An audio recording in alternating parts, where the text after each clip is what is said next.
Okay, thanks everybody. It's a little bit intimidating to give a talk after the last two speakers, so here we go. What I wanted to talk about is a little bit more about the context of how at least some software gets developed. In a particular enterprise software where there's a need to deliver software with certain kinds of capabilities to people who actually want to pay for it. And I think that opens up some questions that maybe we don't ask often enough in this community. So if we think about software engineering research today, where there's a lot of focus in conferences like this on the technical artifacts, because after all, we're about engineering that software, those technical artifacts that we produce. And there's research that takes a look at how do the people actually create those artifacts. Laurie was just referring to the fact that, humans are part of that part of creating the software and part of what we have to think about with software security. And we think a lot about how these two things interact. So how do the people interact with creating the software? How does the software impact how the people are actually creating the software and sort of the circle that goes on there? And as well, we start to think about ways that we can describe what the software that we're building should actually do. What are the requirements that we need? And we have other kinds of research that's going on in testing, as we've already heard this morning, and how do we ensure the reliability of the software, and lots of other topics. We have a lot of talks that are going on in this particular conference. But are we focusing enough actually on the flow of being able to take the capabilities that users who are going to buy the software want to have and making sure that it really gets through the development process in a way that delivers that software value to the businesses that are trying to produce it? And this is a lot of the commerce that goes on in the world of software development, right? Is how do you get those requirements that the users want actually out into their hands and use so that they'll actually pay you for them?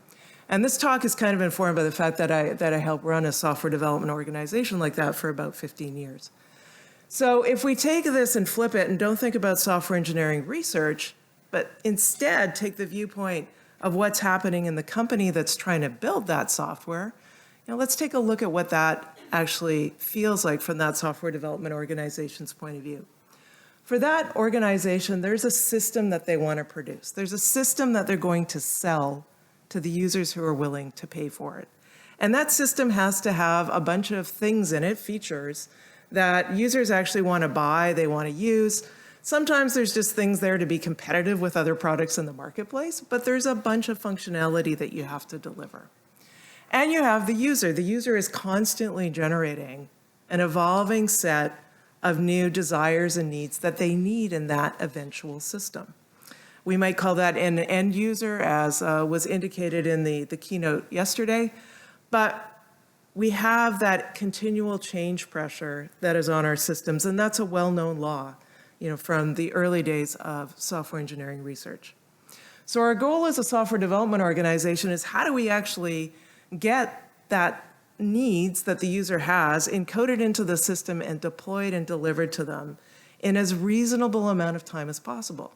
Now, for some companies, that's seconds or minutes. For other companies, it might be a bit slower. It depends on the other qualities that you need to meet in the software you're delivering, like perhaps taking more look at security. So often the way that we think about this problem within our community, I think, is still focusing in on the middle of that.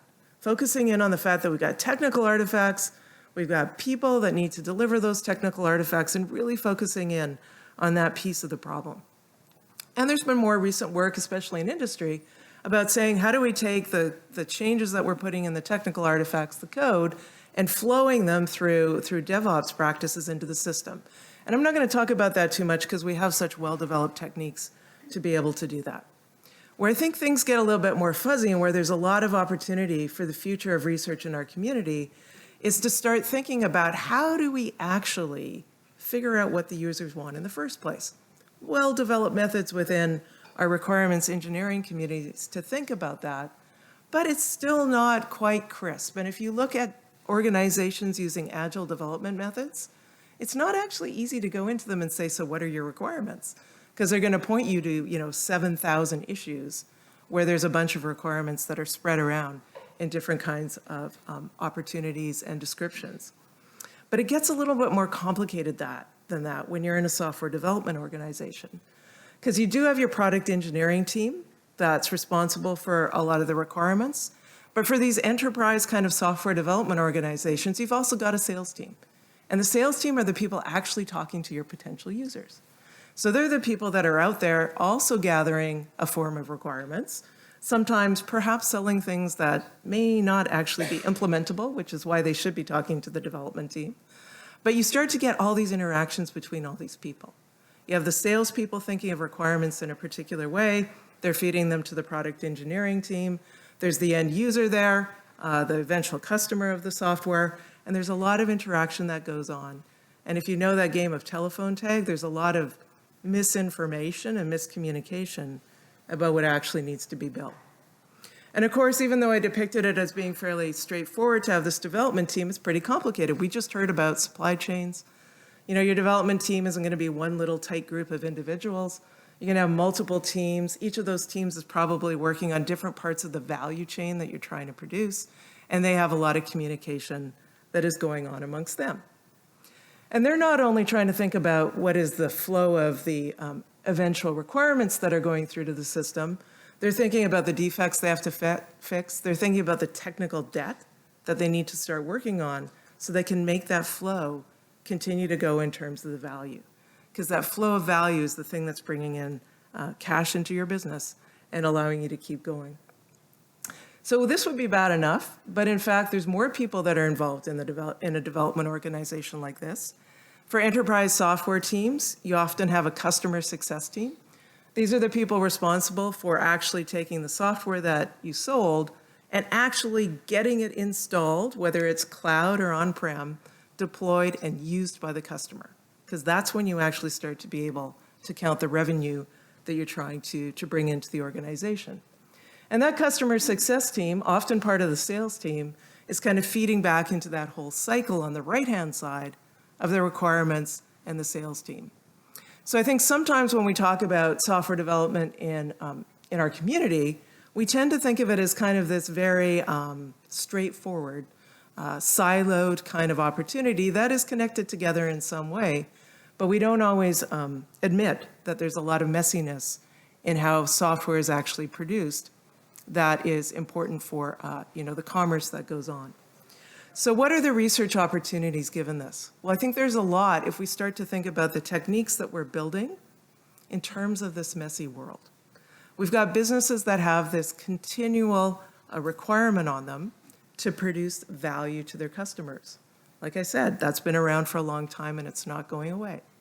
We've got our community that is building all these really interesting techniques, often focused on a particularly specific part of producing this value chain of software. And so for us, I think that's a ton of opportunities. How do we take some of those techniques we think about and think about them in this much, much messier world that we have to deal with? So here's some questions that I think come to mind when you start to think about what we do in the context of how organizations actually build software. You know, it's hard enough to figure out how we should specify requirements, but how do we track them? How do we know when they're actually delivered? How do we know when they're actually used? It sounds like that should be easy, but it's not actually that easy to do in a lot of the practice that I've been exposed to. How do we ensure that these people that are involved, developers, customer success, sales, how do we ensure that they actually communicate efficiently and effectively? Do we need to organize our teams in a particular way to be able to enable this fluid delivery of value? There's questions about technical debt. There's questions about when is the flow actually being interrupted? Where are the friction points in going from requirements to delivery of that functionality? And how do we overall, we make it much more easy to evolve our systems really gracefully? So in the end, what we want to be able to do is take the needs of that user. We're the software development organization. We want to produce that system as fast as we can in a way that's as reliable, as secure, as responsive as we can be. And if we start to think about the detailed questions that we often consider in our community in the context of this business reality, I think a lot of really interesting questions, as I said, came up. And that really requires thinking about a lot more about how the individual techniques that we build, how do they impact not just how the humans interact with the technical artifacts that we deliver, But how do we deal with those human-to-human interactions? Because if we can't get that right, it doesn't matter how much code we auto-generate. It doesn't matter how much we're auto-testing the system. We're still going to be limited by a lot of those human-to-human interactions. So I think that's good news for our community because AI advances are great, large language model advances are great, but at the end, it's still humans that are going to be deeply involved in delivering software. So that's it, and I look forward to the discussion later. Thank you.